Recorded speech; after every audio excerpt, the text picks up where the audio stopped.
Olá, boa tarde, boa noite, bom dia. Não sei que horas que vocês vão estar assistindo esse vídeo, mas para você que não me conhece, meu nome é Luciane Marcondes, sou terapeuta holística, mestre em Reiki e essa é mais uma aula de Reiki. E hoje nós vamos fazer um paralelo do feminismo, do feminino e da mulher com o Reiki, da energia feminina, né? Nós vamos falar da energia Yin, que é uma das energias, quer dizer, é a contraposição da energia Yang, que é a energia masculina, e que a gente falou na última aula sobre a necessidade da gente ser flexível, assim como o bambu, e nesse sentido trabalhar e aprimorar esse lado da energia feminina que todo mundo tem, independente de ser homem ou ser mulher.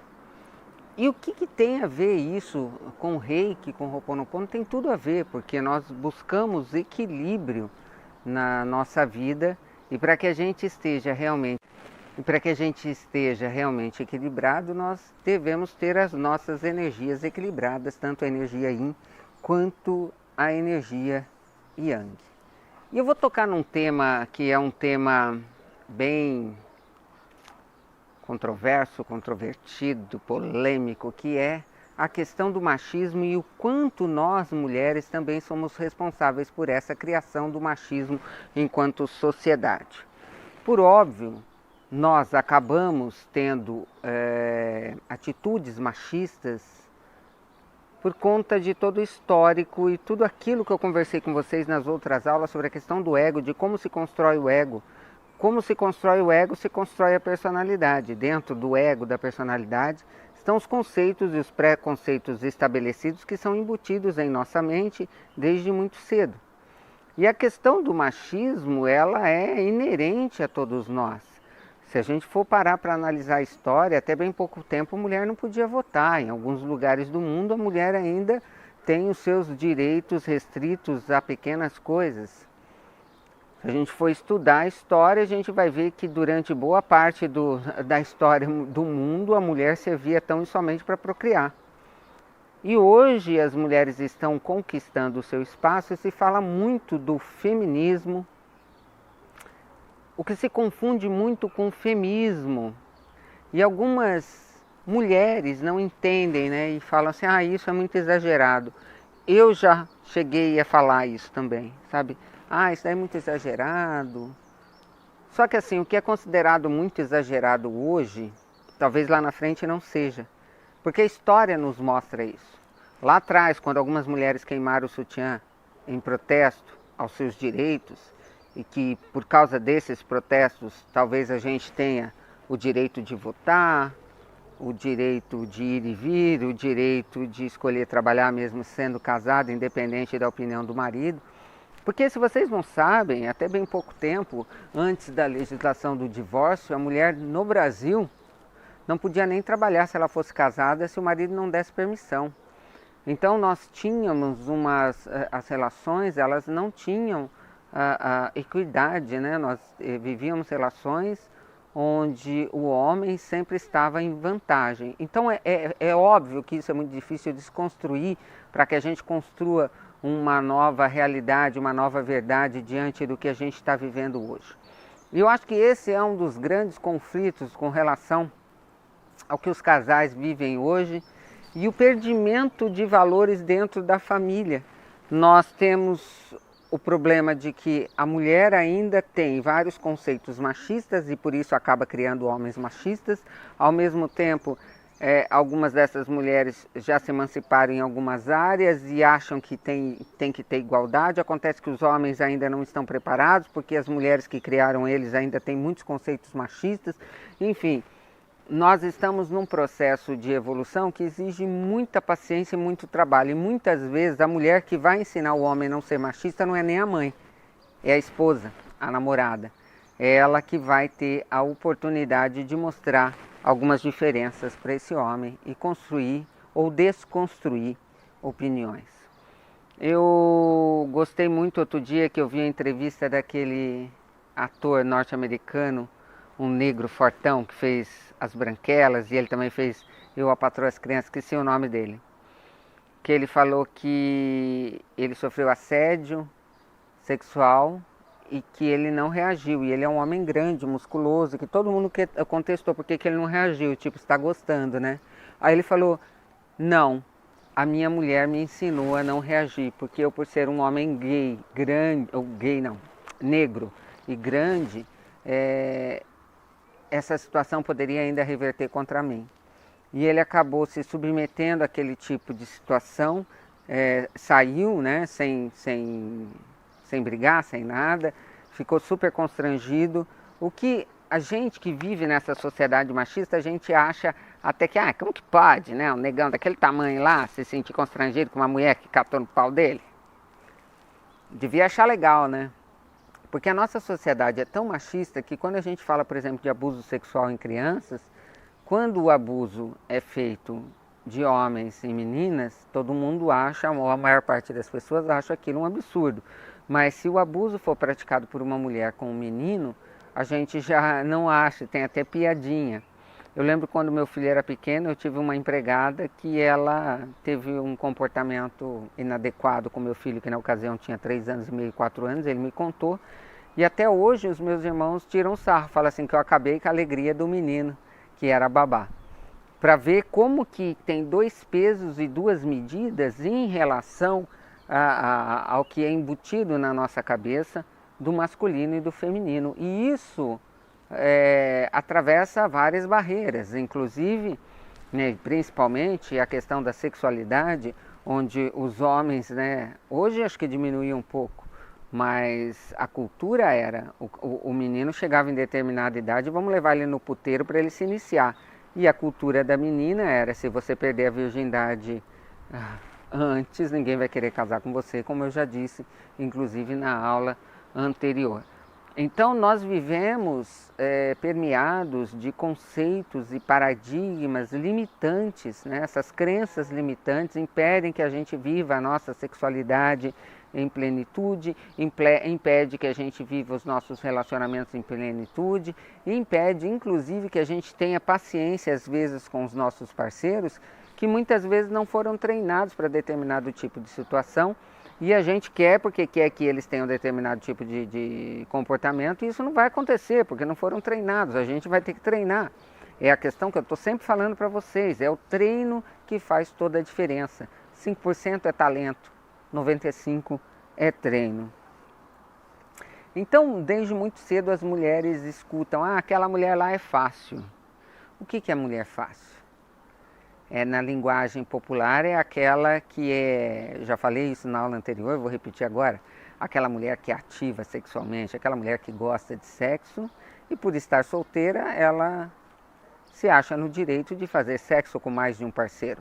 O que, para uma sociedade machista, uma sociedade reprimida como a nossa, é um absurdo, né? Então aí começa a religião intervir na liberdade das pessoas, a religião dizer que isso é errado, aí começa os conceitos errados com relação à sexualidade, que eu escutei a minha vida toda por todas essas religiões que eu passei e que eu ouso discordar de todas elas.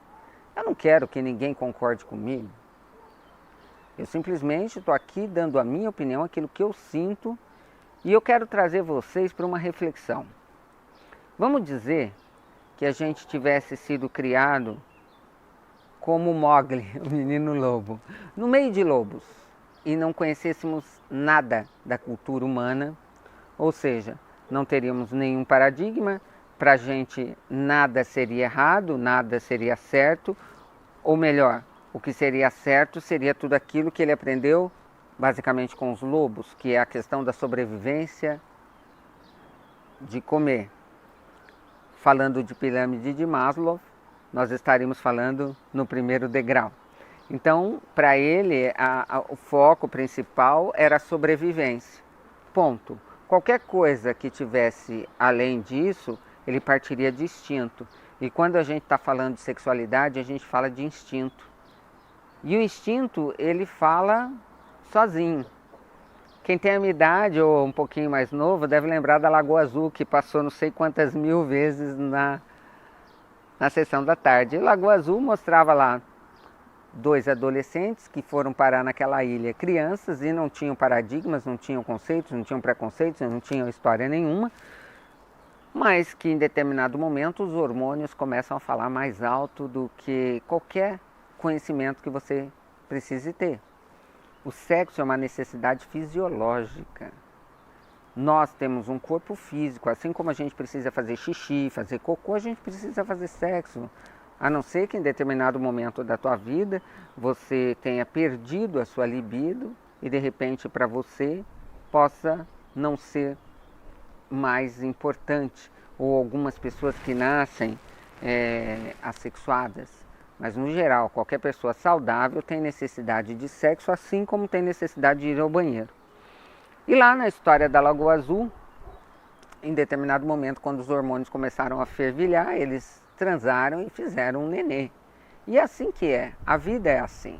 Nós somos movidos, em primeiro lugar, por instintos. Lógico que somos, né? Somos seres humanos e pensamos, raciocinamos, então muitas vezes a gente tenta controlar o nosso instinto. Quando a gente fala de sexualidade, é importante a gente ressaltar também um estudo que foi feito em cima dos macacos bonobos. Ó, o sininho da capela.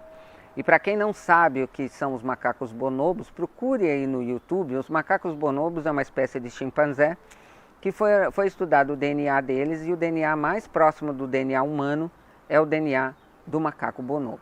O macaco bonobo, ele resolve tudo com sexo. Ele não tem amarra, né, gente? Ninguém foi lá falar para ele que aquilo não pode. Então, se ele está chateado, ele transa. Se ele está feliz, ele transa.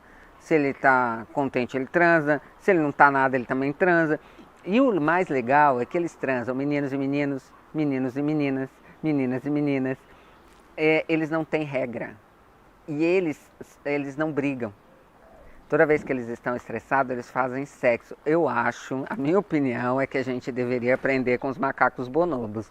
Eu acho que a gente deveria fazer mais sexo e menos briga. Mais amor e menos guerra. E essa questão sexual para a mulher, ela é muito diferente do que para o homem, né? E aí vocês devem estar pensando, mas o que tem a ver isso com Reiki, com Ho'oponopono? Tem tudo, gente, tudo a ver. Faz parte da nossa vida, faz parte da nossa descoberta e faz parte da quebra de paradigmas que eu estou trazendo para vocês, no intuito de fazer com que você saia desse curso transformado, inclusive nesses preconceitos de que isso pode e aquilo não pode. Eu quero que você pense com a sua cabeça e faça um exercício de que se você tivesse sido criado por alguém ou em algum lugar onde não tivesse nenhum desses preconceitos e paradigmas, como que você enxergaria essa questão sexual? Como que você agiria em relação a essa questão sexual? Então, eu vou estar insistindo nisso porque eu percebo um desequilíbrio muito grande, em especial das mulheres que não aprendem a conhecer o seu corpo e aí não tem condições de ensinar o seu parceiro, a sua parceira, daquilo que gosta, acaba se frustrando e criando doenças, principalmente na parte ginecológica. Tudo que envolve a parte ginecológica, quando nós desenvolvemos doenças, é porque a gente está com alguma memória de dor em relação à nossa afetividade sexual. Pode eventualmente esse problema ter sido instalado numa outra relação e que você ainda está com aquela memória de dor, mesmo tendo mudado o seu parceiro, e isso faz com que você ainda sofra as consequências desse problema, como uma espécie de delay. Né? Nem tudo que eu vibro hoje acontece especificamente hoje.